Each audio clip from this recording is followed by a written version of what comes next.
अंडा उसिनु भनेको पानी अड्कल्ने आएन। धेरै हालौँला गिलो होला, थोरै हालौँला नपाक्ला। ओए अंडामा पानी अड्कल्ने आएन भने अंडा उसिने नि पानी अड्कल्नु पर्छ र? अंडा डुब्ने गरी हाल्न भयो भने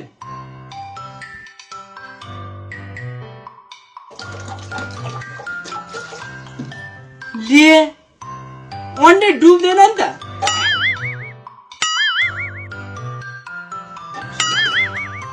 अंडे डुब्दैन नि त।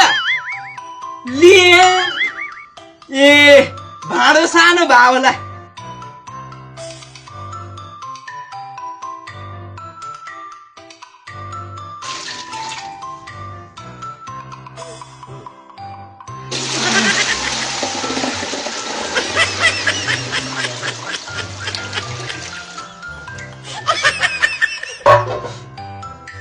लो डुब्दैन नि त।